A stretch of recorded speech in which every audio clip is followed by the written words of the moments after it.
가시를 기다린 설씨 아가씨.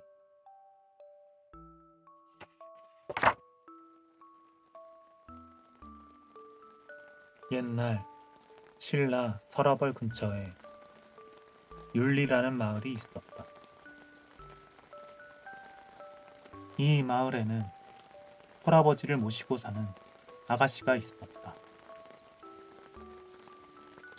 변변치 못한 가문의 가난한 집안의 딸이었지만 얼굴이 아름답고 몸가짐과 마음가짐도 늘 반듯했다. 그래서 동네 사람들은 입을 모아 아가씨를 칭찬했다. 설신의 영감네 딸은 참 참하기도 하지. 게다가 할아버지를 얼마나 정성껏 모시는지 저런 효녀도 없을 거예요. 그뿐이 아니었다. 마을 청년들도 모두 마음속으로 설씨 아가씨를 좋아하고 있었다. 하지만 조심스러워서 누구 하나 말을 걸지 못했다. 그러던 어느 날 설씨 아가씨에게 큰 걱정거리가 생겼다. 아버지가 국경을 지키러 갈 차례가 되었기 때문이다. 효성이 지극한 아가씨는 고민이 이만저만이 아니었다. 늙고 병든 아버지를 차마 멀고 위험한 곳으로 떠나보낼 수는 없었다. 아, 어떡하지? 내가 남자라면 대신 군대에 갈 텐데. 하지만 아무리 생각해도 뾰족한 방법이 떠오르지 않았다. 아가씨는 밤낮으로 속만 태우고 있었다. 마을 사람들도 아가씨의 딱한 사정을 알고 안타까워했지만 선뜻 나서서 도와주지는 못했다. 한편 이웃마을 사량부에 가실이라는 젊은이가 살고 있었다. 가실은 가난했지만 자신이 뜻하는 것을 이루려고 끊임없이 노력하는 성실한 청년이었다. 가실은 오래전부터 설씨 아가씨를 남몰래 사모하고 있었다. 아, 아름다운 아가씨에게 장가들 수 있다면. 그렇지만 마을의 다른 젊은이들처럼 아가씨에게 말 한마디 건네지 못한 채 애만 태우고 있었다. 하루는 가실이 이웃마을 율리에 왔다가 우연히 마을 사람들이 나누는 이야기를 듣게 되었다. 여보게, 얘기 들었나? 설씨 영감이 군대에 갈 순번이라는구먼. 그러게 말일세. 그 사람 몸도 성치 않다던데 참 딱한 일이야. 영감을 끔찍히 위하는 그 딸은 또 얼마나 마음고생이 심하겠나. 가실은 이야기를 듣고 마음이 아팠다. 혼자 슬퍼하고 있을 아가씨 얼굴이 떠올라 가만히 있을 수가 없었다. 가실은 아가씨의 걱정을 덜어주어야겠다고 마음먹었다. 어떻게 하면 아가씨를 도울 수 있을까? 옳지. 아가씨의 아버지 대신 내가 군대에 가면 되겠구나. 가실은 곧바로 설씨 아가씨의 집으로 갔다. 저는 사량부에 사는 가실이라고 합니다. 소문을 듣고 아가씨를 돕고 싶어 이렇게 찾아왔습니다. 가실은 속마음을 들킨 것 같아 부끄러웠지만 용기를 내어 말을 이었다. 보잘것없고 평범한 사람이지만 어떤 어려움도 이겨낼 자신이 있습니다. 제가 아가씨 아버님 대신 군대에 가겠습니다. 설씨 아가씨는 깜짝 놀랐다.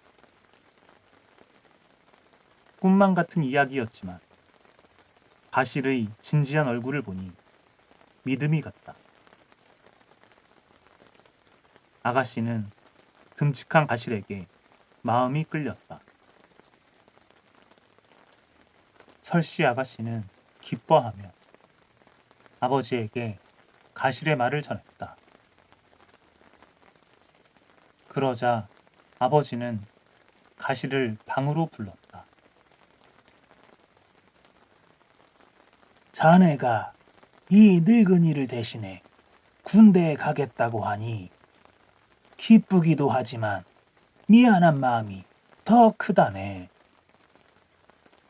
그 은혜를 어찌 다 갚을 수 있겠는가? 자네만 좋다면 내 딸아이를 아내로 맞아주게. 가실은 자신의 귀를 의심했다. 아리따운 설씨 아가씨와 혼인하는 것은 꿈에서나 상상할 수 있는 일이었기 때문이다. 따님을요? 제겐 너무 과분한 일입니다만 그렇게만 된다면 저는 더 바랄 것이 없습니다. 가실은 너무나 기뻐하며 2번 절을 했다. 가실은 군대에 가기 전에 혼인을 하고 싶었다. 그래서 아가씨에게 혼인할 날짜를 물었다. 그러자 생각이 깊은 아가씨가 말했다. 혼인은 사람의 일생에서 매우 중요한 일 가운데 하나인데 어떻게 갑자기 치를 수 있겠습니까? 이미 저는 당신에게 마음을 허락했으니 이는 죽어도 변하지 않을 것입니다. 군대에서 돌아오시면 그때 좋은 날을 잡아 혼인을 해도 늦지 않을 것입니다. 듣고 보니 아가씨의 말이 옳았다. 가실은 고개를 끄덕였다. 내 생각이 짧았던 것 같습니다. 아가씨의 뜻에 따르지요. 가실은 곧 국경으로 떠날 채비를 했다. 그때 설씨 아가씨가 어디에선가 거울을 가져왔다. 아가씨는 거울을 반으로 쪼개어 한쪽은 자기가 갖고 다른 한쪽은 가실에게 주었다. 이 거울을 잘 간직하십시오. 뒷날 다시 만나 맞추게 될 테니까요. 이 거울만 있으면 아무리 시간이 많이 흘러도 서로를 알아볼 수 있을 것입니다. 아가씨는 이별의 슬픔에 목소리가 떨렸다. 떠나기 전 가실은 자기가 기르던 말을 아가씨에게 주었다. 국경까지는 걸어서 갈 것이고 떠난 후에 길러줄 사람도 없었기 때문이다. 아주 훌륭한 말이니 언젠가 반드시 쓸 때가 있을 것입니다. 아가씨가 맡아서 길러주십시오. 네, 부디 몸 건강히 잘 다녀오십시오. 무사히 돌아올 테니 아무 걱정 말아요. 가실은 눈물을 글썽이는 설씨 아가씨를 뒤로 한 채 먼 길을 떠났다. 국경에서의 생활은 고달프기 그지없었다. 군사들은 추위와 굶주림에 시달리며 적과 싸워야 했다. 더구나 크고 작은 전쟁이 쉴 새 없이 벌어지자 나라에서는 군사들을 다른 사람으로 교대해 주지 못했다. 가실이 아가씨를 생각하며 하루하루 버틴 지도 벌써 3년이 지났지만 전쟁은 계속되었다. 그렇게 세월은 계속 흘러만 갔다. 한편 설씨 아가씨는 가실이 돌아오기만을 손꼽아 기다리고 있었다. 그러나 3년이 지나고 6년이 다 되도록 아무 소식도 들을 수가 없었다. 아가씨는 가실에게 좋지 않은 일이 생겼을까봐 늘 조마조마했다. 아버지도 시집갈 나이를 넘긴 딸을 보며 걱정이 태산 같았다. 아버지는 고민 끝에 마음을 굳히고 딸을 불렀다. 얘야, 그 젊은이가 돌아올 기미가 보이지 않는구나. 처음에 3년을 예정하고 군대에 갔는데 이미 그 기한을 훨씬 넘겼으니 너도 네 본분을 다한 것이다. 더 나이 들기 전에 다른 데로 시집을 가거라. 아버지, 그 사람은 아버지 대신에 군대에 갔습니다. 그 때문에 저는 그 사람과 혼인을 약속했지요. 그 사람은 이 약속을 믿고 여러 해 동안 춥고 배고픈 생활을 견디고 있습니다. 게다가 국경에서 적들과 마주하고 있으니 입 벌린 호랑이 앞에 있는 것 같아서 물리지는 않을까 늘 걱정입니다. 그런데 어떻게 제가 그 믿음을 저버리고 약속을 깨뜨릴 수 있겠어요? 그것은 사람이 할 도리가 아닌 것 같습니다. 저는 아버지의 뜻을 따를 수 없으니 더 이상 그런 말씀은 하지 마십시오. 아가씨는 아버지의 마음을 헤아릴 수 있었지만 그 말을 따를 수는 없었다. 날이 갈수록 아버지의 걱정만 쌓여갔다. 자기는 하루가 다르게 늙어가는데 딸이 시집을 가지 않으니 한숨이 절로 나왔다. 가실이 고맙기는 했지만 살았는지 죽었는지도 모르는 사람을 마냥 기다릴 수는 없었다. 아버지는 어떻게 해서든 딸을 시집 보내야겠다고 마음먹었다. 그래서 아가씨 모르게 같은 마을에 사는 한 남자와 혼인을 약속해 놓았다. 그리고 혼인날을 정해 마침내 그 남자를 맞아들이게 되었다. 뒤늦게 그 사실을 알게 된 아가씨는 몰래 달아나려 했지만 늙은 아버지가 걱정이 되어 미처 떠나지 못하고 있었다. 아가씨는 마구간에 가서 가실이 남겨두고 간 말을 쓰다듬으며 눈물을 흘렸다. 설씨 아가씨 집은 신랑을 맞이할 준비로 시끌벅적했다. 마을 사람들도 하나둘 모여들었다. 바로 그때였다.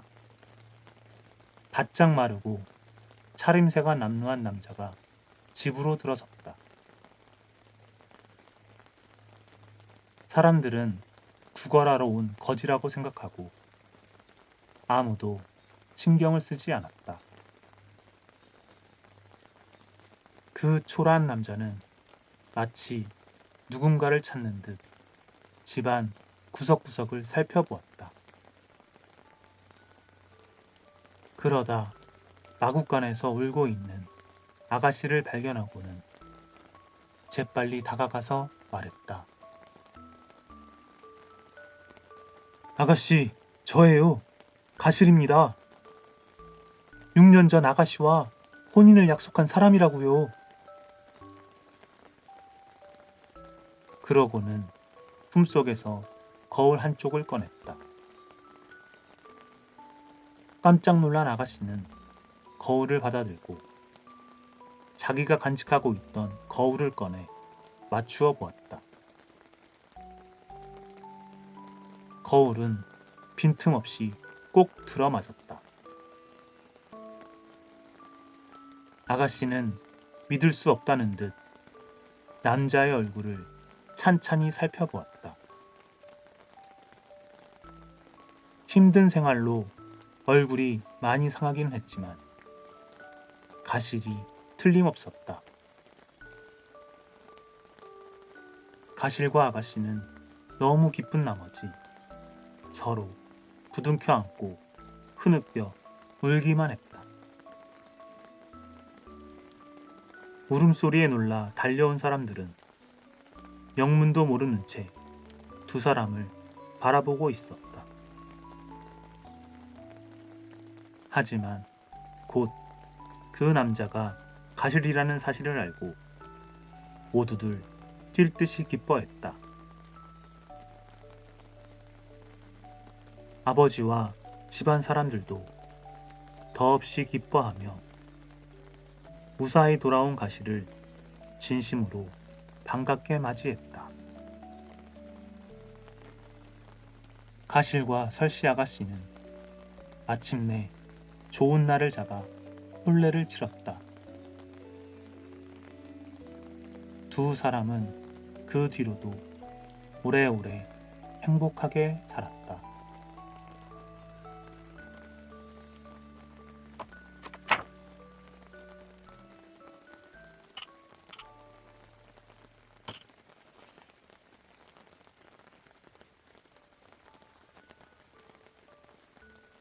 지혜로운 선덕여왕.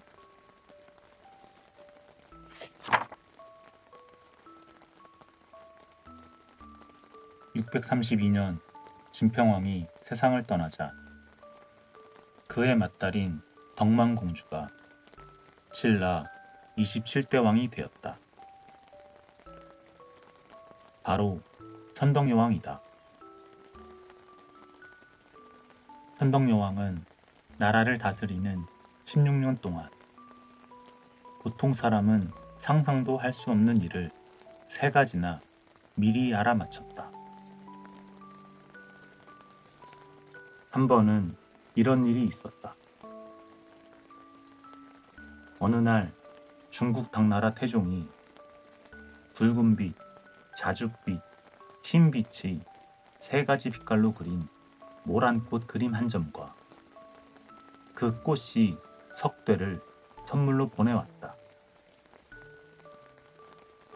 선덕여왕은 그 그림을 찬찬히 살펴보더니 이렇게 말했다. 이 꽃은 아름답기는 하나 틀림없이 향기가 없을 것이요. 그 말을 들은 신하들은 고개를 갸웃거렸다. 무슨 말씀이시온지. 선덕여왕은 아무 말 없이 미소만 지었다. 잠시 후 선덕여왕은 신하들에게 명령했다. 이 꽃씨를 궁궐뜰에 심으시오. 신하들은 곧 모란꽃 씨앗을 궁궐뜰에 심었다. 얼마 뒤 붉은빛, 자줏빛, 흰빛의 모란꽃이 뜰 가득히 피어났다. 정말 탐스럽고 아름다웠다. 그런데 신기하게도 꽃에서 향기가 나지 않는 것이었다. 꽃이 모두 질 때까지도 향기는 나지 않았다. 정말 이상한 일입니다. 꽃에 향기가 없으니 말이요. 그러고 보니 임금님의 말씀이 맞았습니다, 그려. 모란꽃에서 향기가 나지 않자 신하들은 궁궐뜰에 모여서 수군거렸다. 신하들은 선덕여왕에게 넌지시 물었다. 어떻게 그림만 보시고 꽃에 향기가 없다는 것을 아셨사옵니까? 그러자 선덕여왕이 빙그레 웃으며 대답했다. 이 그림을 자세히 보면 누구나 알 수 있는 일이요. 꽃을 그리는데 나비가 없다는 것은 꽃에 향기가 없다는 뜻 아니겠소. 이것은 당나라 황제가 여자 혼자 몸으로 나라를 다스리는 나를 빗대어 비웃은 것이요. 선덕여왕의 말을 들은 신하들은 다시 한번 그림을 살펴보며 놀라워했다. 그로부터 몇 년이 흐른 어느 겨울날이었다. 영묘사의 옥문지라는 연못에서 이상한 일이 일어났다. 겨울잠을 자야 할 개구리들이 모여들더니 사나흘 동안 쉬지 않고 울어대는 것이었다. 겨울에 개구리들이 왜 이렇게 온담? 글쎄 말이야. 벌써 나흘째 저러는 걸 보면 아무래도 나라에 좋지 않은 일이 일어날 것 같아. 사람들은 개구리 이야기를 하며 불안해했다. 그 일은 곧 선덕여왕에게도 알려졌다. 서둘러 대책을 세워야겠소. 선덕여왕은 신하들에게 각각 알천과 필탄을 급히 불러들이라고 일렀다. 부르셨사옵니까? 두 사람은 군사 2,000명을 뽑아 서라벌 서쪽에 있는 여금국을 찾으시오. 그곳에 틀림없이 적군이 있을 것이니 모두 물리치고 오도록 하시오. 선덕여왕의 명령에 따라 알천과 필탄은 각각 군사 1,000명씩을 거느리고 여금국을 찾아 나섰다. 신라 군사들은 서쪽으로 말을 달려 부산에 있는 여금국을 찾았다. 그곳에는 정말로 백제 군사 500명이 숨어 있었다. 적군을 모조리 잡아라! 신라 군사들은 백제 군사들을 남김없이 무찔렀다. 거기서 멈추지 않고 남산곡의 바윗돌에 숨어 있던 백제 장군 무소를 찾아내어 활을 쏘아 죽이고 뒤따라온 백제 군사 1200명도 모두 물리쳤다. 백제 군사들을 모두 무찌른 신라 군사들은 승리의 북을 울리며 돌아왔다. 신라 만세! 임금님 만세! 서라벌에는 승리를 기뻐하는 백성들의 함성이 끊이지 않았다. 알천과 필타는 궁궐로 들어가 선덕여왕에게 물었다. 어떻게 그곳에 백제 군사들이 숨어 있는 줄 아셨사옵니까? 개구리가 성을 내어 오는 모습은 마치 군사의 모습과도 같소. 그리고 개구리들이 모여들었던 옥문은 여자를 뜻하는 말로 흰 빛을 나타내는데 흰 빛은 서쪽을 뜻하니 결국 적군이 서쪽에 있다는 것 아니겠소. 선덕여왕의 대답을 들은 알청과 필타는 왕의 지혜로움에 입을 다물지 못했다. 선덕여왕의 지혜로움 덕분인지 한동안 신라는 평온했다. 그러던 어느 날 선덕여왕이 신하들에게 말했다. 내가 아무 해, 아무 달, 아무 날에 죽을 것이오. 그러니 도리천 가운데에 장사를 지내도록 하시오. 그러자 신하들은 깜짝 놀랐다. 선덕여왕은 아무런 병도 없이 건강한 데다가 도리천이 어디인지도 알 수가 없었다.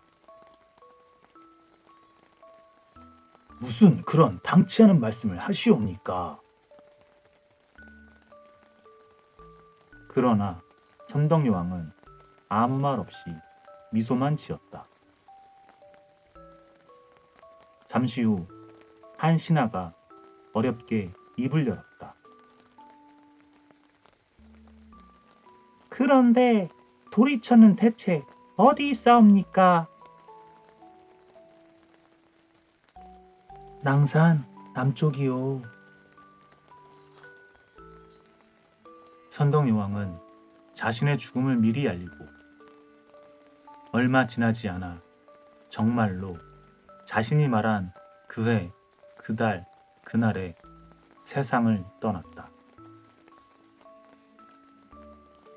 신하들은 선덕여왕의 말에 따라 낭산 남쪽 양지 바른 곳에 장사를 지냈다. 선덕여왕이 세상을 뜨고 세월이 한참 흘렀다. 그때 신라는 문무왕이 다스리고 있었다. 문무왕은 중국 당나라의 침입을 막으려고 사천왕사라는 절을 지었는데 바로 선덕여왕의 무덤 아래였다. 그런데 사천왕사가 선덕여왕의 무덤 아래쪽에 세워진 것은 참으로 신기한 일이었다. 불교 경전에 사천왕 하늘 위에 도리천이 있다 라고 쓰여 있었기 때문이다. 이 일로 사람들은 선덕여왕의 신령스러움에 다시 한번 고개를 숙였다.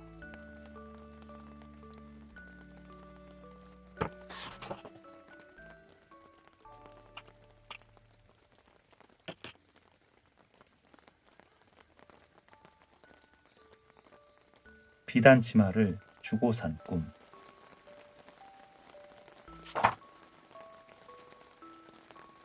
신라 제29대 태종무열왕의 이름은 김춘추이다. 왕비는 문명왕후인데 원래 이름은 문희였다.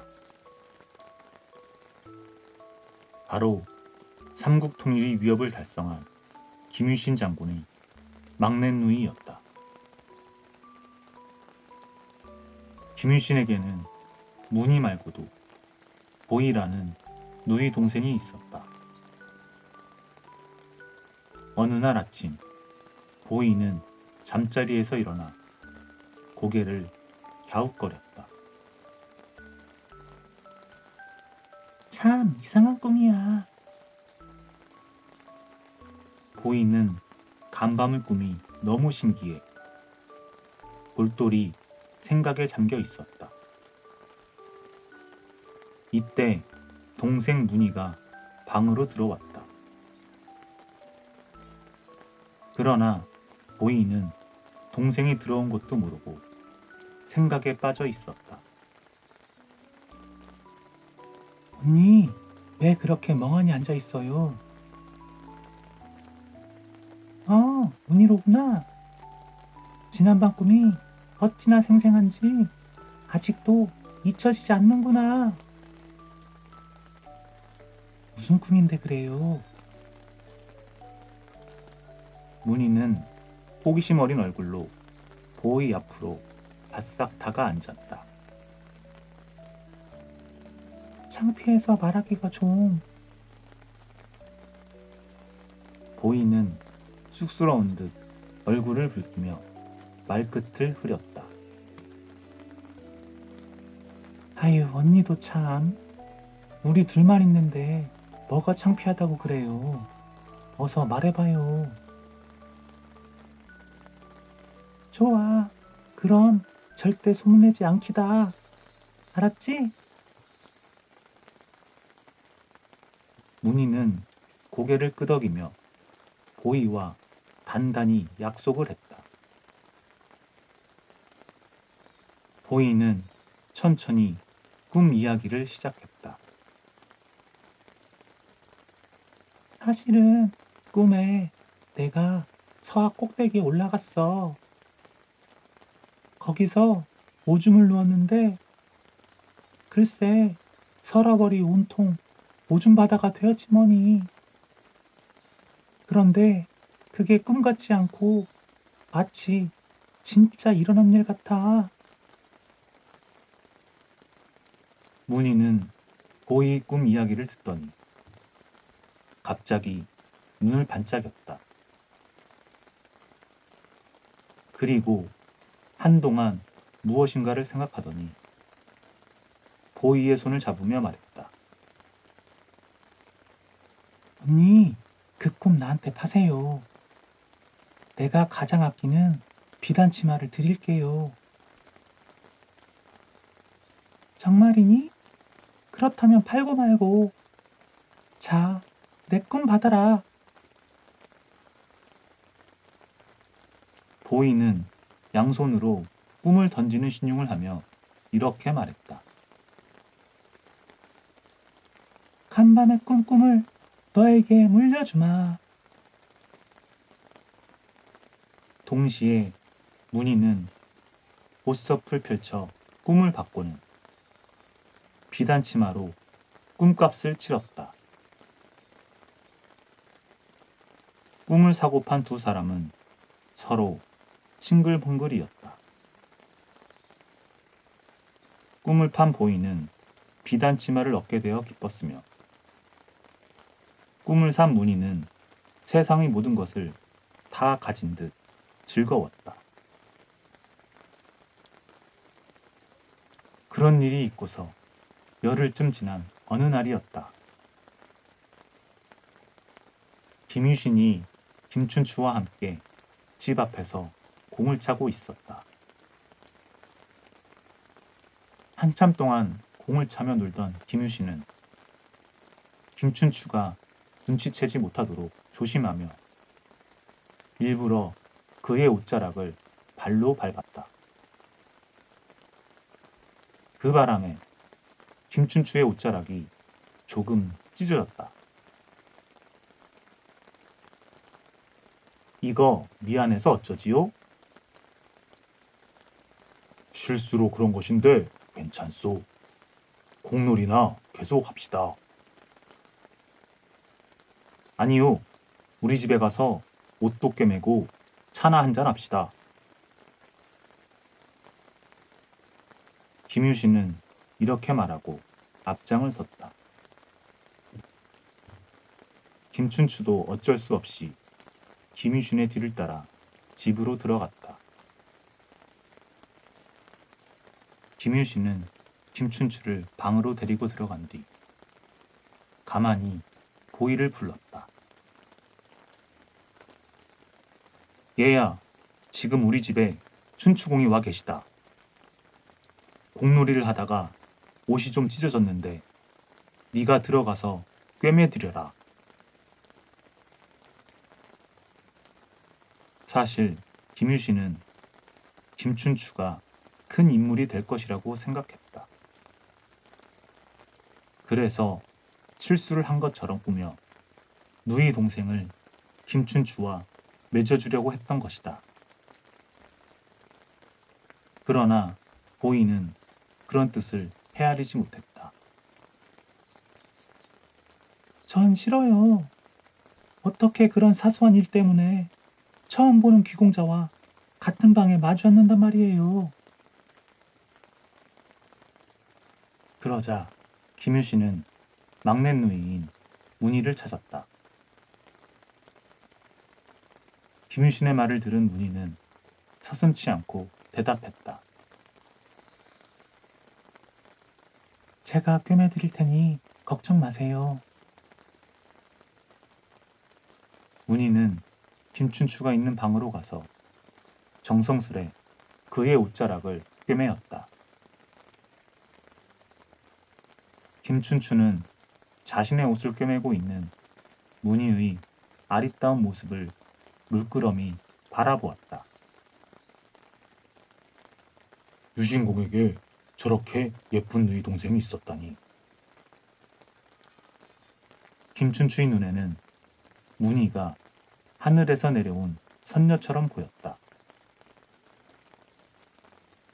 문희는 금세 바느질을 끝내고 옷을 내밀었다. 여기 있사옵니다. 고맙소. 얼굴만 예쁜 게 아니라 바느질 솜씨도 아주 훌륭하구려. 문희는 김춘추의 칭찬에 쑥스러운 듯 고개를 돌렸다. 김춘추는 문희에게 마음이 끌렸다. 그래서 그날 이후 문희를 보러 김유신의 집을 자주 찾았다. 그러는 사이 두 사람은 정이 깊게 들었고 마침내 문희가 김춘추의 아이를 갖게 되었다.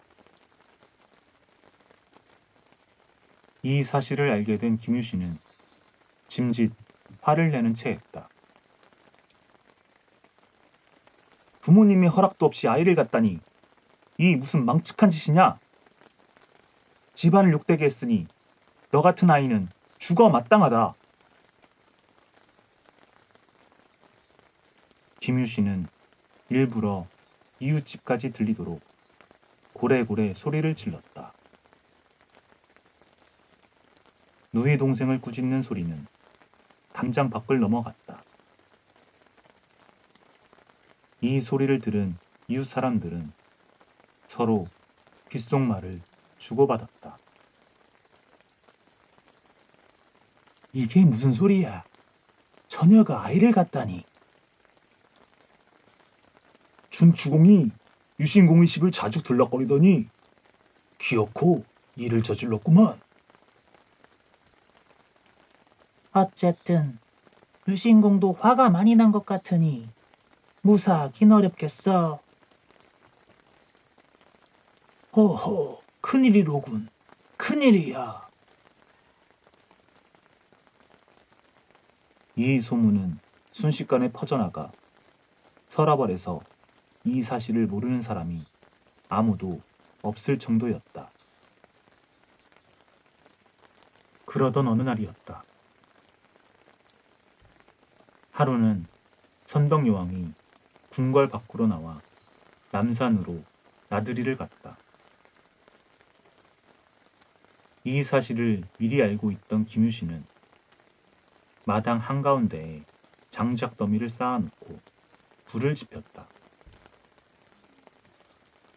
그러자 검은 연기가 뿌역뿌역 피어올라 하늘을 가렸다. 이곳저곳 경치를 둘러보던 선덕여왕도 마침내 그 연기를 보게 되었다. 아니, 저 연기는 어디서 불이 난 모양이요. 저기가 어디인지 아는 사람 없소? 선덕여왕은 좌우의 신하들에게 연기가 나는 곳이 어디인지 물었다. 그러자 한 신하가 앞으로 나와 말했다.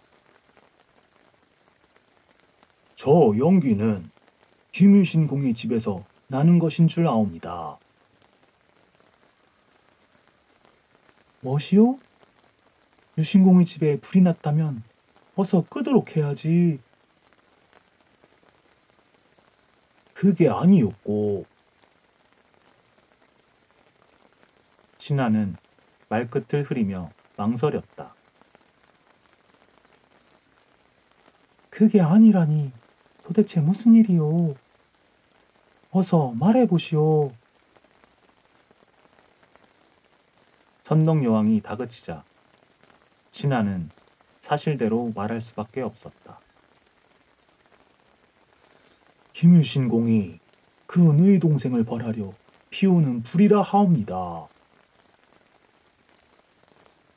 아니, 그게 정말이요? 어찌 그런 일이 있을 수 있단 말이오? 자신의 누이 동생을 벌하려고 불을 지핀다니 너무 놀랍고 무서운 일이었다. 이런 해괴한 일에는 분명 사연이 있을 것이오. 도대체 무슨 까닭인지 누가 말 좀 해보시오. 아래옵기는 황공하오나 그 누이 동생이 혼인의 이해도 갖추지 않고 아이를 가졌다 하옵니다. 허허, 이런 고얀 일이 있나?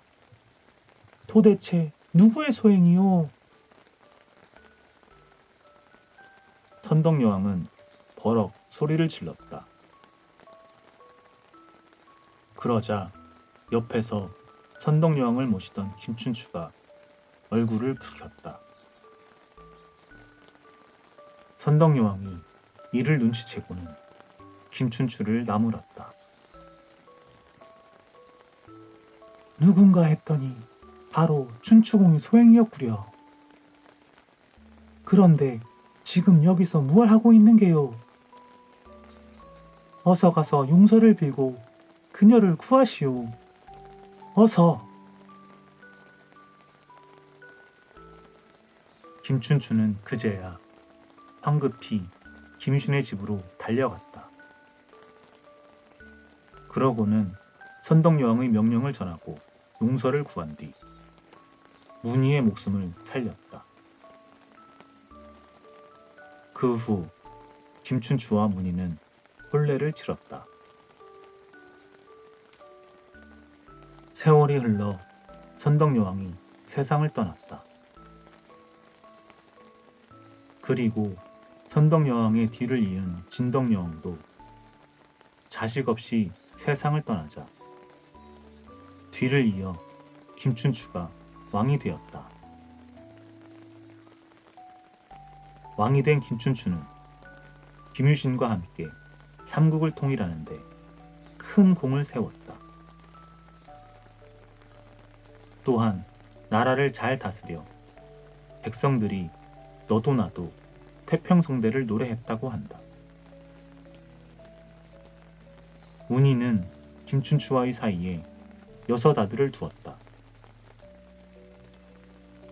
그 아들들은 자라서 신라를 더욱 강한 나라로 만들었다. 지난날 문희가 언니 보이에게 비단 치마를 주고 산 꿈이 그대로 이루어진 것이다.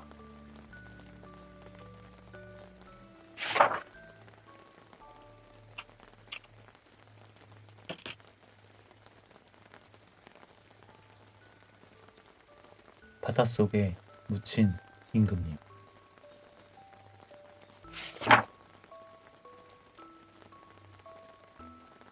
한반도 동쪽 끝에 자리 잡고 있던 신라는 오래전부터 새 나라를 통일할 꿈을 꾸고 있었다. 그러나 고구려와 백제를 멸망시키기에는 힘이 부족했다. 그래서 멀리 중국 당나라의 힘을 빌리기로 했다. 신라에서는 김춘추를 당나라로 보내 도움을 청했다. 우리 신라가 새 나라를 통일할 수 있도록 군사를 빌려주시옵소서. 김춘추의 말에 당나라 황제는 그다지 달가워하지 않았다. 그러나 김춘추는 굽히지 않고 황제를 설득했다. 그동안 우리나라가 가깝게 지내오지 않았사옵니까? 알았으니 그만 신라로 돌아가 기다리시오. 얼마 뒤 당나라 황제는 약속대로 군사를 보내주었다. 그리고 660년 마침내 신라와 당나라 군사는 힘을 합쳐 백제를 멸망시켰다. 그때 신라에는 김유신이라는 뛰어난 장수가 있었고 삼국통일이라는 큰 꿈을 품고 있던 김춘추가 왕의 자리에 올라 있었다.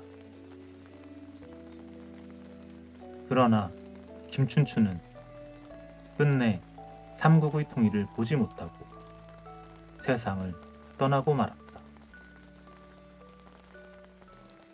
그 뒤를 이어 맏아들인 범민이 왕이 되었는데 그가 바로 신라의 30번째 왕인 문무왕이다. 문무왕은 아버지 김춘추의 뜻을 이어 신라가 삼국을 통일하는데 큰 공을 세웠다. 문무왕은 아버지 김춘추처럼 외모가 뛰어나고 신체가 건장했다.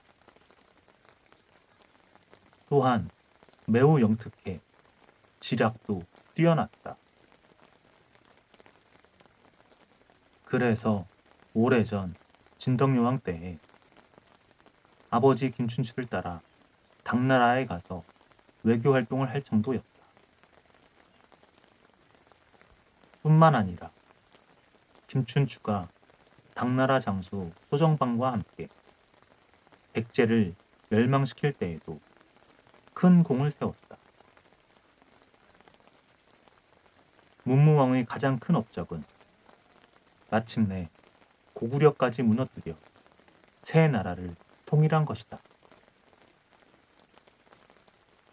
그러나 끊이지 않는 전쟁 때문에 왕으로 지내는 21년 동안 단 하루도 마음 편할 날이 없었다. 더구나 신라를 도와주었던 당나라가 이제는 신라를 위협하고 있었다. 그들은 신라를 습격할 계획을 세우고 있었던 것이다. 우리가 신라와 함께 백제와 고구려를 멸망시켰으니 이제 신라를 공격해 이기면 모두 우리 땅이 된다. 신라와 손을 잡고 백제와 고구려를 멸망시킨 다음 신라를 공격해 나라를 통째로 빼앗으려는 욕심이었다. 그러나 당나라의 속셈을 알아차린 문무왕은 코웃음을 쳤다. 문무왕은 곧 신하들과 장군들을 불러들였다. 이제부터는 당나라와 싸워야 하오.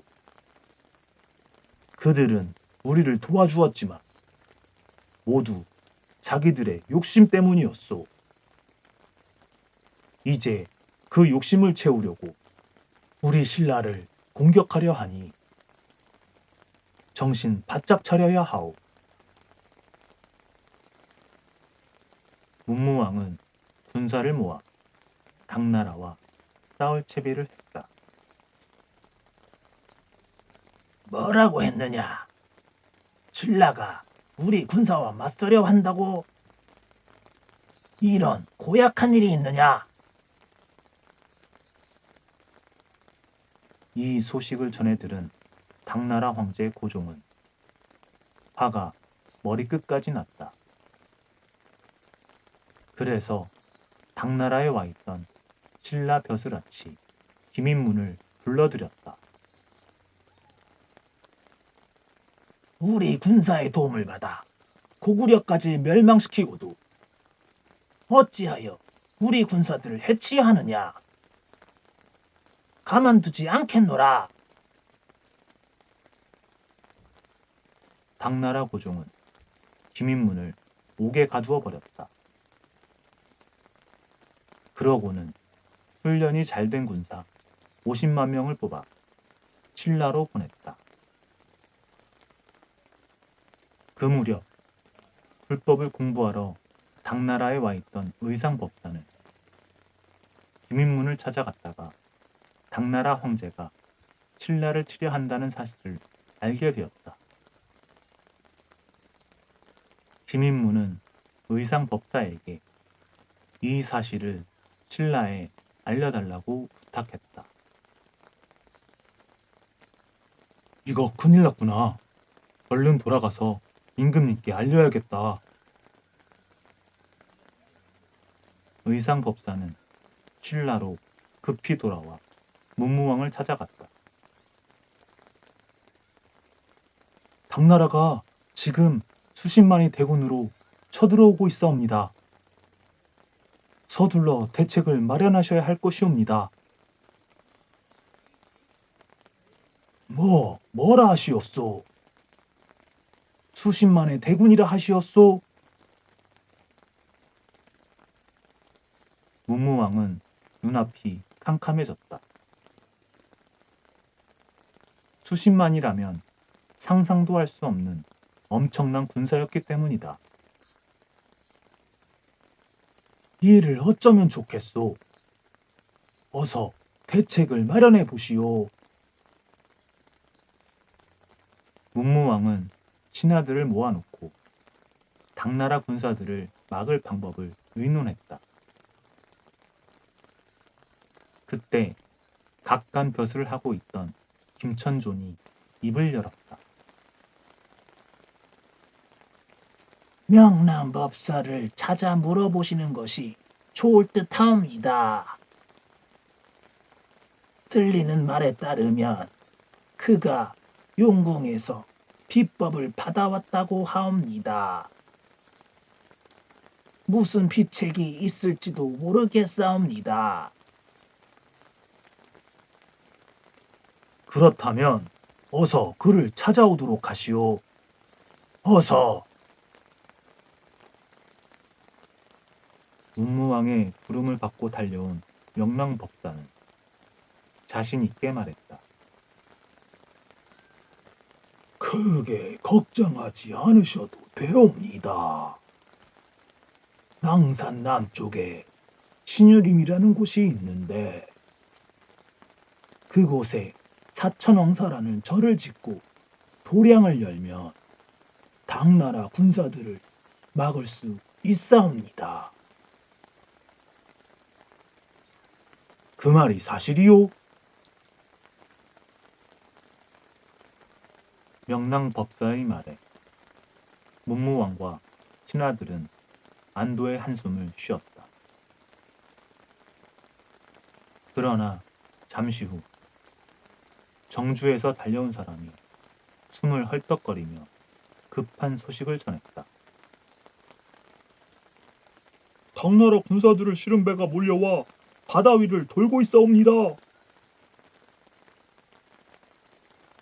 이 말을 들은 문무왕은 다시 명랑법사에게 물었다.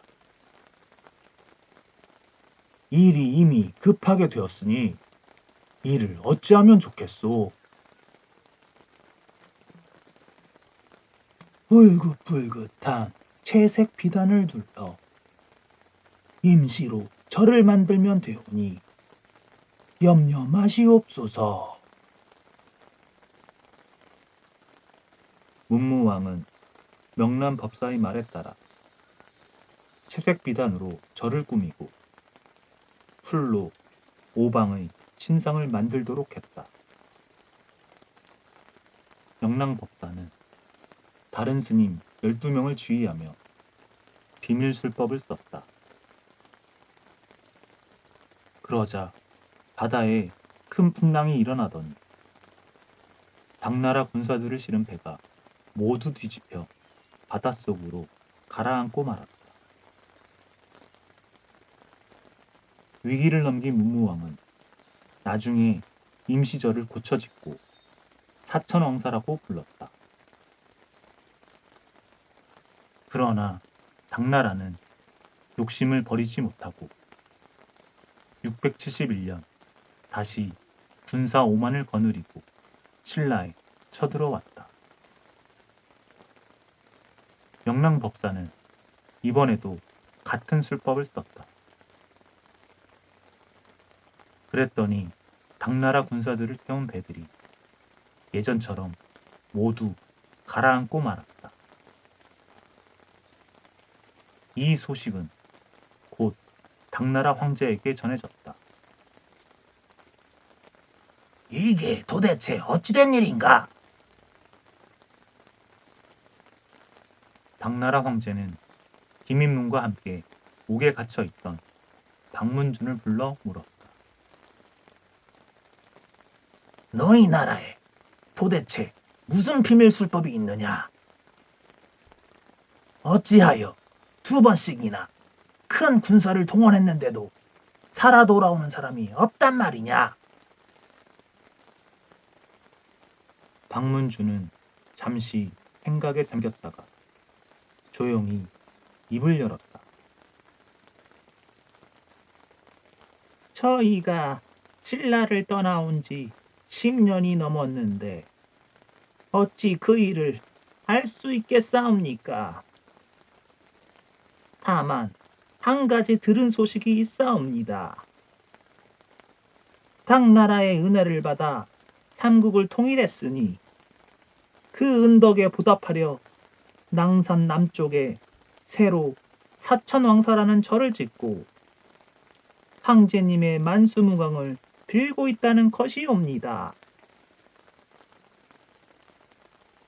물론 그것은 박문준이 꾸며낸 말이었다. 하지만 황제는 박문준의 말을 듣고 크게 기뻐했다. 어허, 그런 줄은 몰랐구나. 황제는 기분이 좋았다. 하지만 박문준의 말을 그냥 믿을 수는 없었다. 그래서 신라로 사람을 보내 사천왕사라는 절에 대해 알아보도록 했다.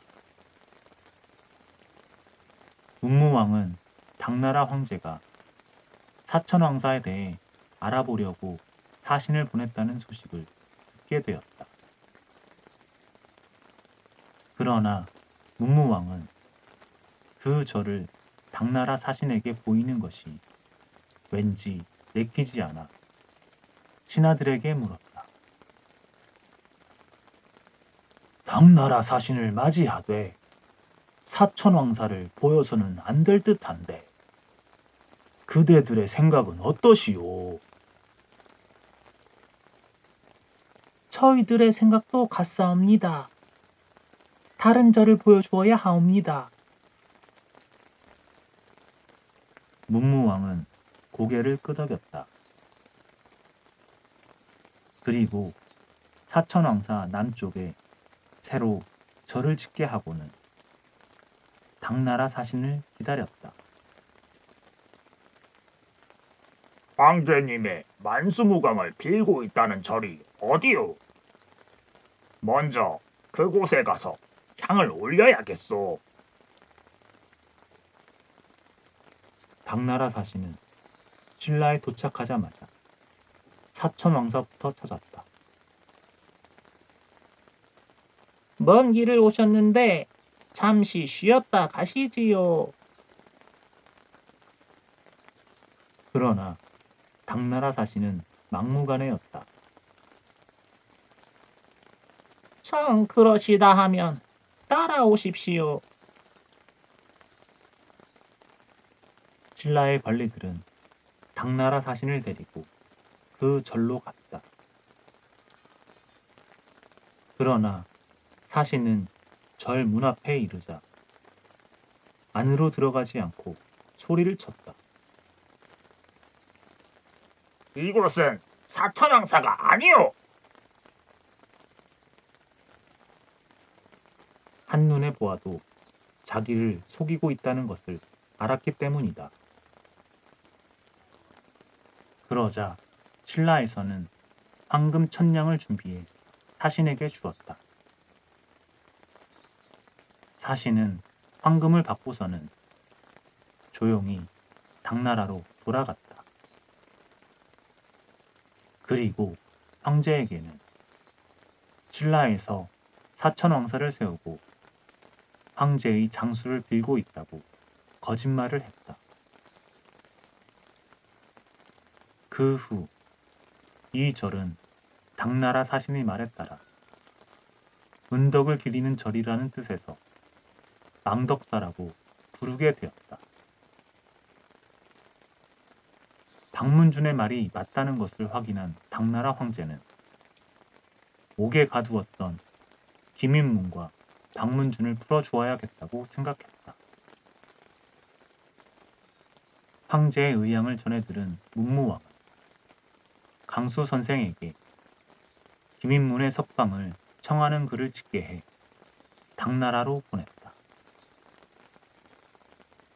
당나라 황제는 그 글을 읽고 감동해 김인문을 풀어주고 위로해 주었다.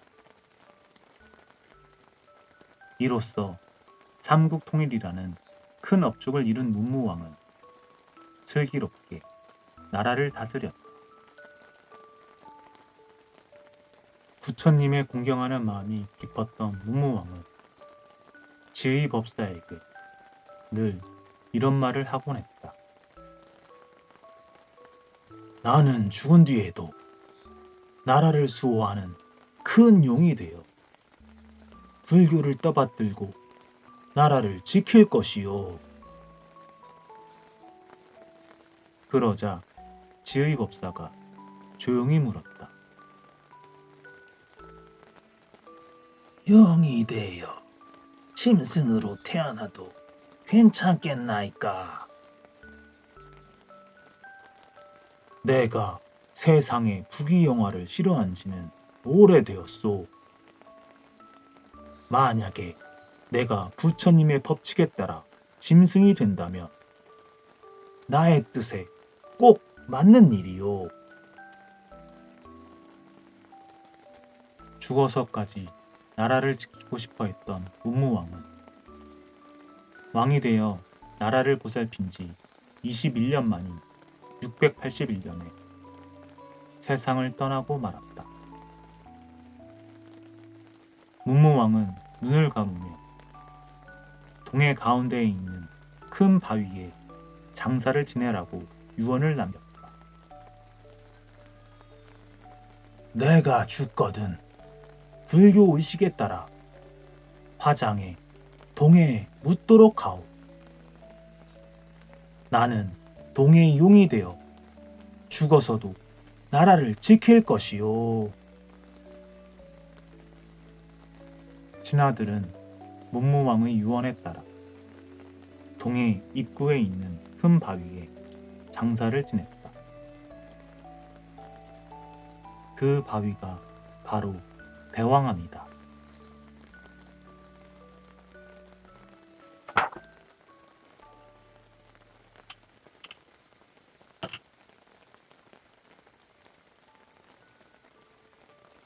설총이 들려준 이야기.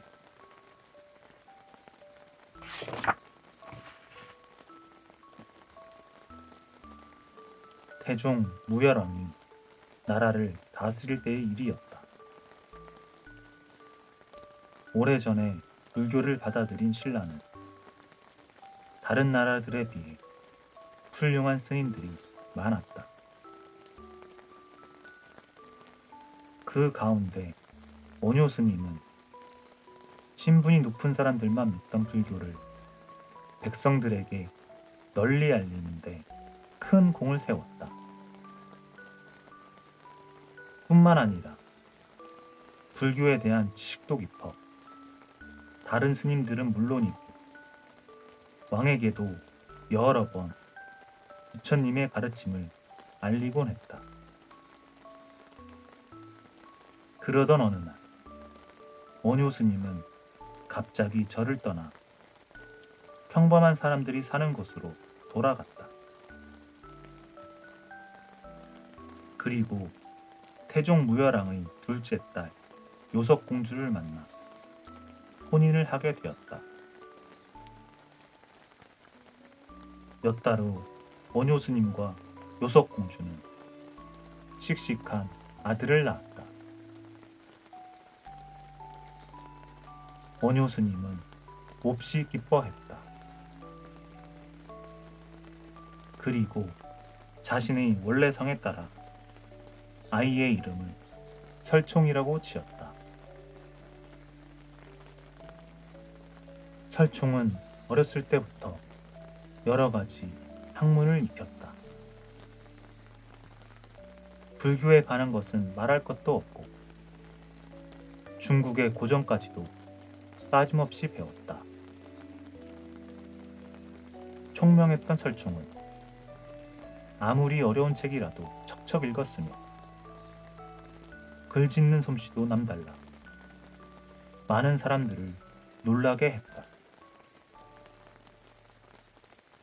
세월이 흘러 어른이 된 설총은 열심히 공부한 덕에 신라에서 가장 뛰어난 10명의 학자 가운데 한 사람이 되었다.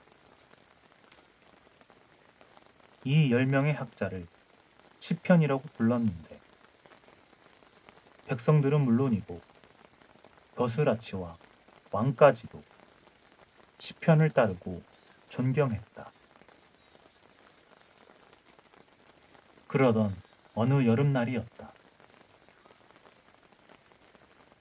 태종 무열왕과 문무왕의 뒤를 이어 신라를 다스리던 신문왕이 설총을 궁궐로 불러들였다. 오늘은 비로소 장마가 개고 향기로운 남쪽 바람이 시원하니 유쾌한 이야기로 그동안 울적했던 마음을 풀고 싶소. 맛 좋은 음식과 아름다운 음악이 있다 해도 어찌 좋은 이야기에 비하겠소. 그러니 오늘 나에게 색다른 이야기를 들려주지 않겠소. 신문왕이 온화한 미소를 지으며 설총에게 말했다. 어찌 임금님의 분부를 거역하겠나이까? 그럼 제가 이야기를 하나 들려드리겠사옵니다. 설총은 이야기를 시작했다. 아주 오랜 옛날 화왕이 이 세상에 처음 왔을 때의 일이옵니다. 향기로운 동산에 화황을 심고 푸른 장막을 둘러 보호했더니 이듬해 봄이 되어 날이 따뜻해지자 홀로 빼어나게 아름다운 꽃을 피웠다고 하옵니다. 허허, 화왕이라. 그거 정말 재미있겠소. 그래서 어찌 되었소?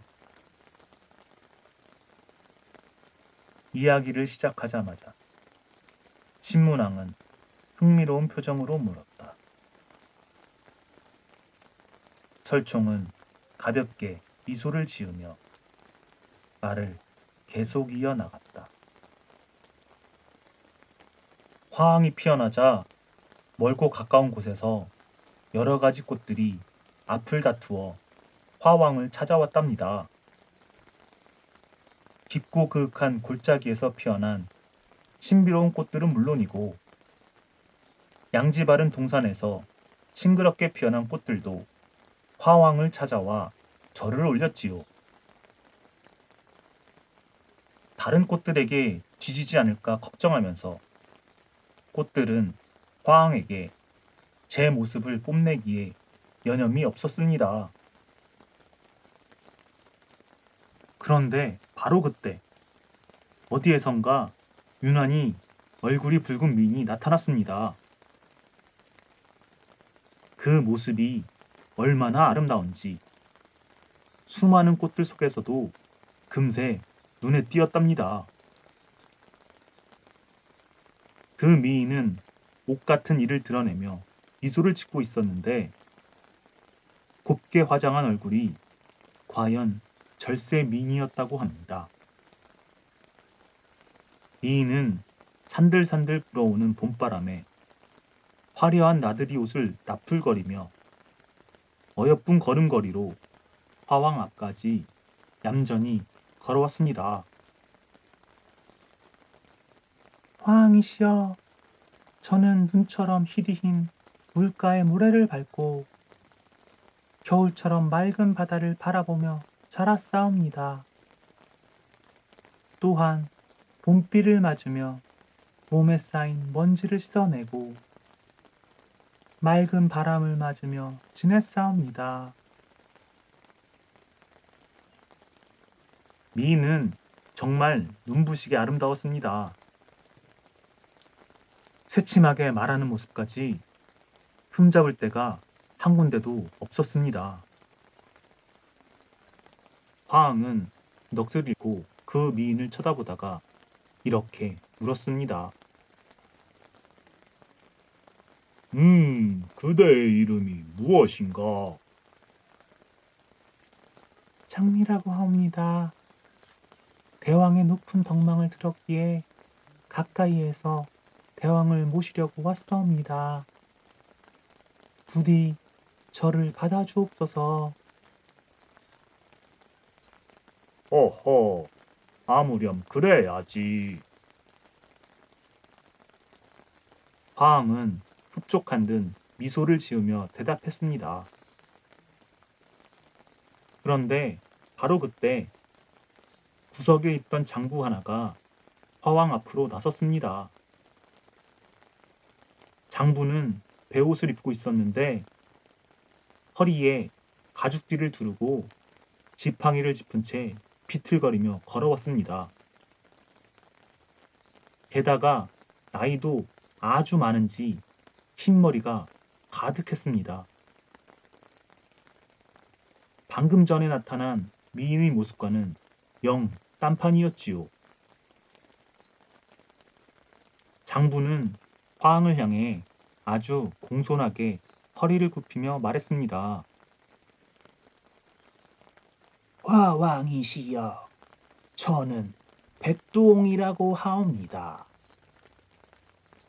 오래전부터 서랍을 밖 큰 길 옆에 터를 잡고서 아래로는 멀리 넓디 넓은 들판을 내려다보고 위로는 우뚝 솟은 산의 우람한 경치를 벗삼아 살고 있었사옵니다.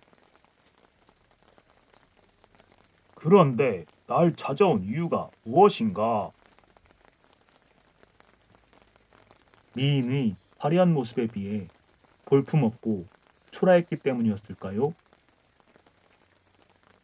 화왕은 미인을 대할 때와는 다르게 무뚝뚝한 목소리로 물었습니다. 하지만 장부는 꿋꿋하고 다부지게 대답했습니다. 화왕이시여, 곰곰이 생각해보니 좌우에서 보살피는 신하들이 기름진 음식으로 대왕을 흡족하게 해드리는 것 같사옵니다. 게다가 향기로운 차와 술로 대왕의 정신을 맑게 해드리니 더 보탤 것이 없을 듯하옵니다. 물론 그렇고 말고. 그러니 내가 무슨 걱정이 있을 것인가?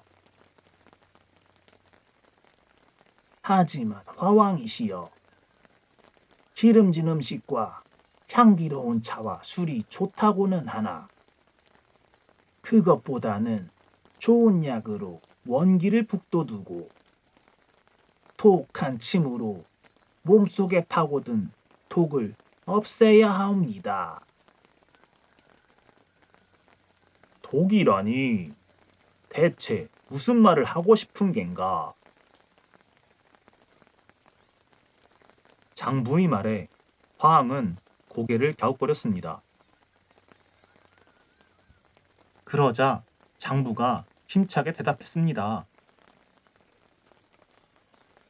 옛말에 이르기를 군자는 비록 마로짠 배와 같이 귀한 옷감이 있다 해도 거적이나 풀같이 하찮은 물건도 함부로 버리지 않으니 이는 부족할 때를 대비하려는 것이라 하옵니다.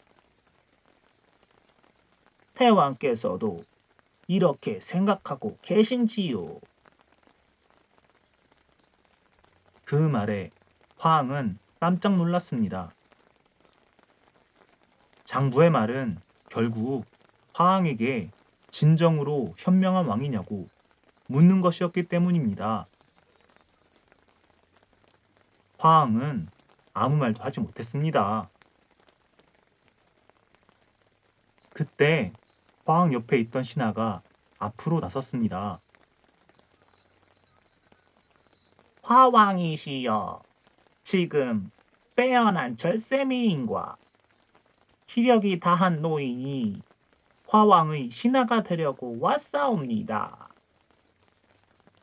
화왕께서는 저 둘 가운데 누구를 받아들여 신하로 삼을 것이며 누구를 버리시겠나이까? 그러자 화왕은 몹시 곤혹스러운 표정을 지으며 혼잣말처럼 중얼거렸다고 합니다. 허허, 참으로 안타까운 일이로다. 장부의 말이 도리에 맞기는 하나 천하 제일의 미인을 얻는 것도 쉬운 일은 아니지 않느냐. 이 일을 어쩌면 좋단 말인가.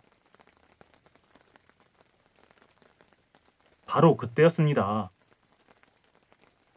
화왕의 말이 끝나기를 기다렸다는 듯 장부가 다시 한번 화왕 앞으로 나섰습니다.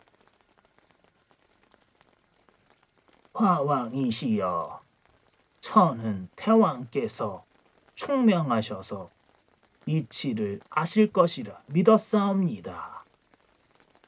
그런데 지금 보니 제가 잘못 알았나 봅니다. 그게 무슨 말인가? 그렇다면 내가 어리석다는 말인가? 장부의 말에 화항은 얼굴을 붉히며 물었습니다. 화왕이시여, 대체로 간사하고 아첨하는 사람을 가까이 하지 않는 임금이 드물다고 했사옵니다. 또한 정직한 사람을 가까이 하는 임금도 많지 않사옵니다. 그래서 맹자께서도 불우하게 살다가 일생을 마쳤으며 풍당은 낮은 벼슬에 파묻혀 흰머리 노인이 되고 말았사옵니다. 아주 오랜 옛날부터 그러했는데 저라고 다를 것이 있겠사옵니까? 장부의 말은 화항에게 가시처럼 따가운 것이었습니다. 결국 훌륭한 인재를 알아보지 못한 자신을 비웃는 말이었으니까요. 화왕은 잠시 생각에 잠겼다가 말했습니다. 그대의 말이 무슨 뜻인지 이제야 분명히 알겠구나. 진실되고 사리에 밝은 임금만이 훌륭한 신하를 얻을 수 있다는 뜻 아니겠는가? 그렇사옵니다. 덕을 베푸소서.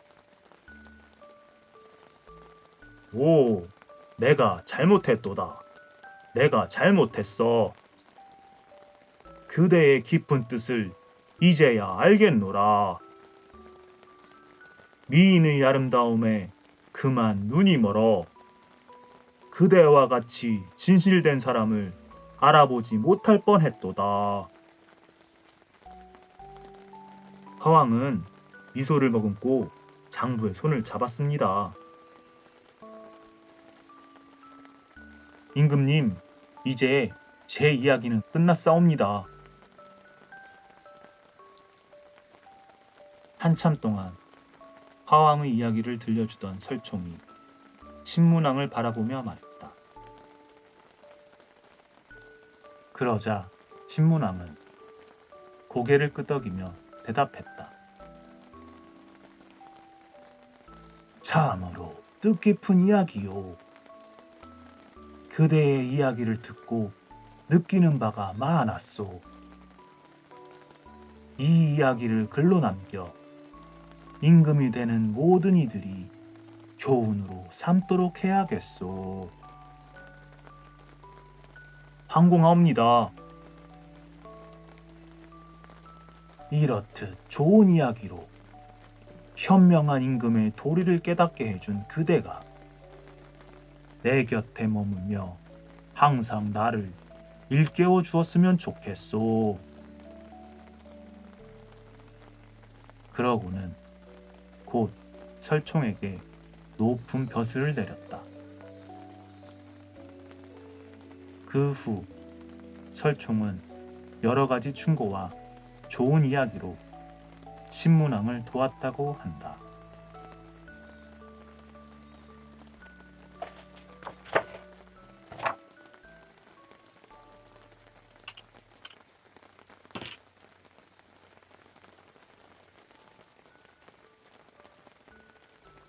임금님이 될 꿈.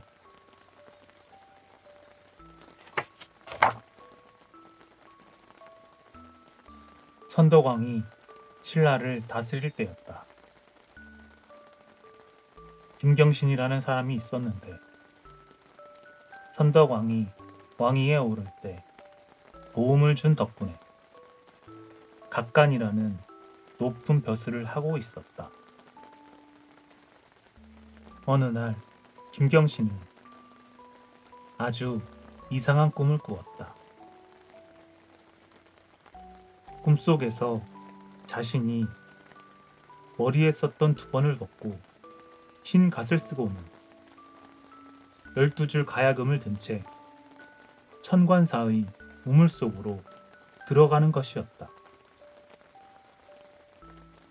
잠에서 깬 김경신은 예사롭지 않은 꿈 때문에 마음이 개운치 않았다. 허허, 꿈 한번 요상하구나. 이게 대체 무슨 꿈이람? 김경신은 이해할 수 없는 꿈이라고 생각하며 얼른 점쟁이를 불렀다. 그리고 자신의 꿈을 풀이해 달라고 부탁했다.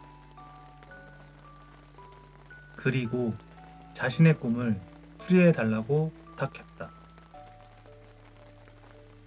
김경신에게 꿈 이야기를 듣고 난 점쟁이는 몹시 난처한 듯 한참 동안 고개를 갸웃거리며 쉽게 말을 꺼내지 못했다.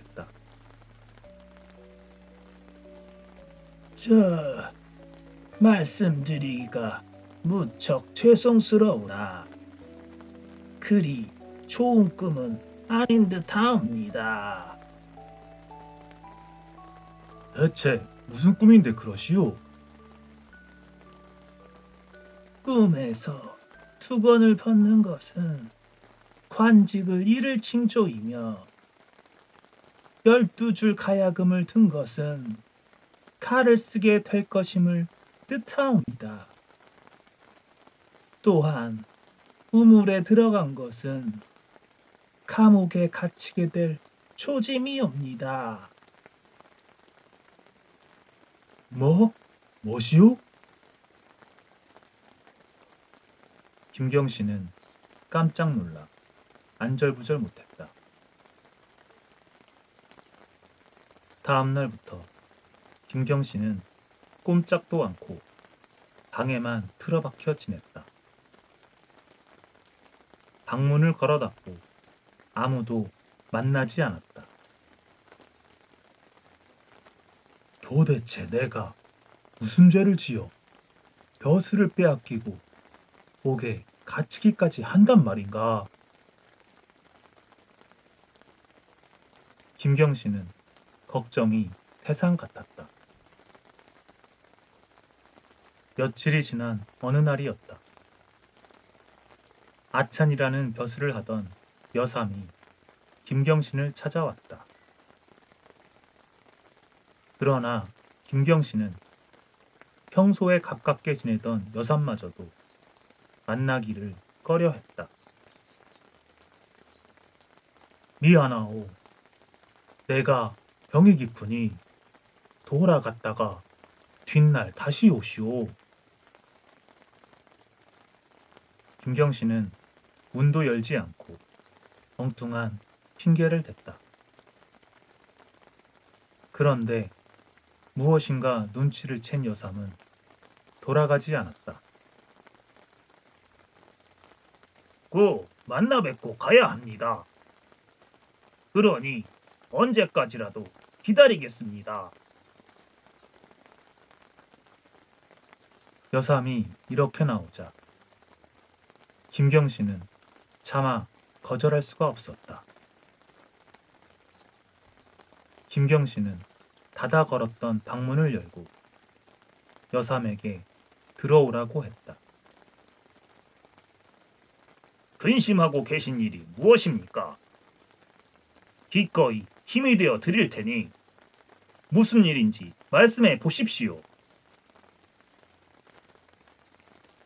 김경신은 하는 수 없이 꿈 이야기와 점을 친 이야기를 모두 털어놓았다.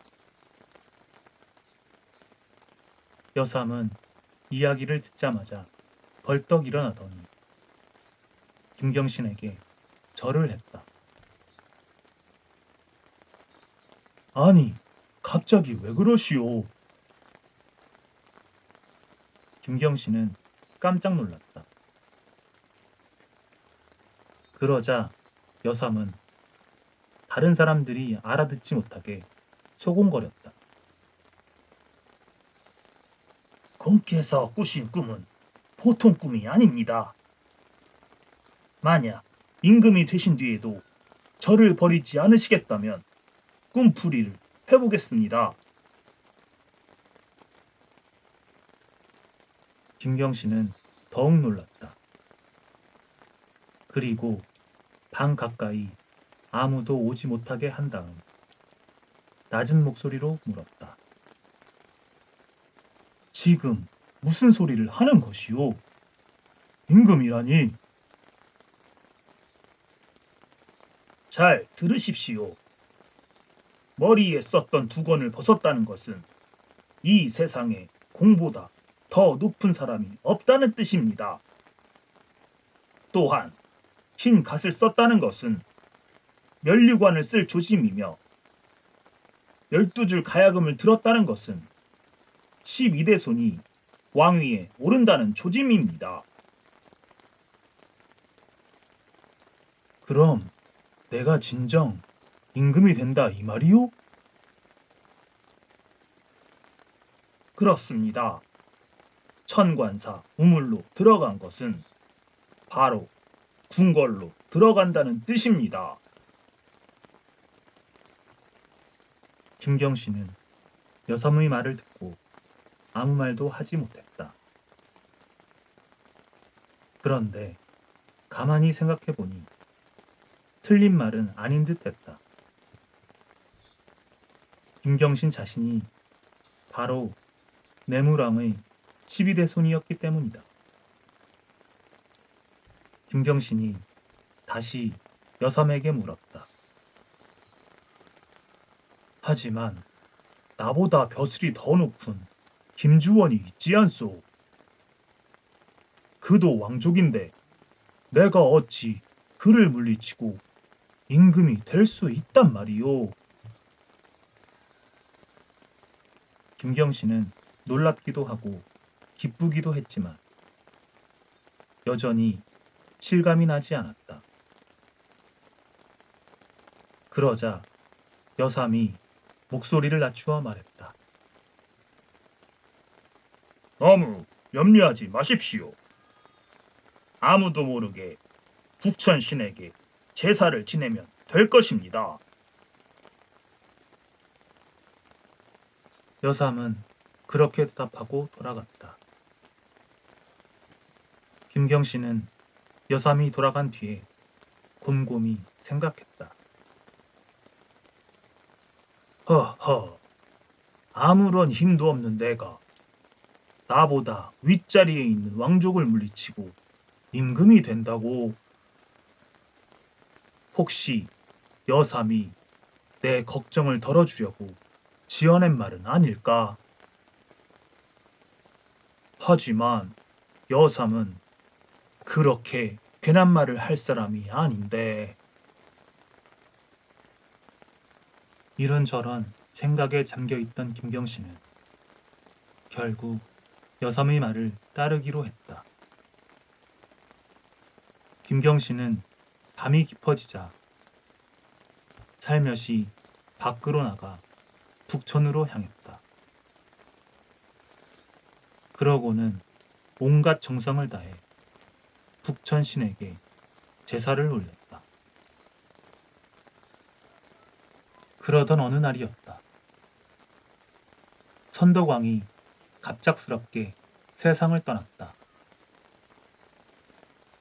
여삼이 풀이한 것이 맞는다면 이제 김경신이 왕이 되어야 할 차례였다.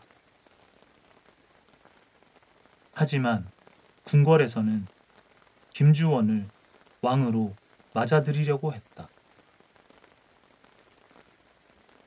마땅히 김주원 어른께서 왕위를 이으셔야 하오. 그렇소. 여러 왕족들 가운데 가장 벼슬이 높으니 그게 이치에 맞는 일이요. 어서 사람을 시켜 김주원 어른을 궁궐로 모십시다. 김경신은 실망했다. 그런데 바로 그 다음 날이었다. 김경신에게 궁궐에서 뜻밖의 소식이 날아들었다. 서둘러 궁궐로 들어오셔서 왕위를 이으시옵소서. 무슨 소리요? 김주원 어른께서 왕위를 잇기로 했다면서 어찌 내게 궁궐로 들어오라는 것이요? 어찌된 일인지 지난밤에 갑자기 북천 냇물이 크게 불어나 김주원 어른께서 건너지 못하신다고 하옵니다. 김주원은 북천 북쪽에 살고 있었다. 장마라도 져서 냇물이 불어나면 오갈 수조차 없는 곳이었다. 그런데 하룻밤 사이에 냇물이 불어났으니 참으로 신기한 일이 아닐 수 없었다. 궁궐 안의 여러 신하들은 하늘의 조화에 놀라워했다. 임금이라는 자리는 실로 사람의 마음대로 할 수 없는 것이요. 북천 냇물이 불어나서 김주원 어른을 막으니 이는 틀림없이 하늘이 그분을 임금으로 세우지 않으려는 뜻인 것 같소. 그렇습니다.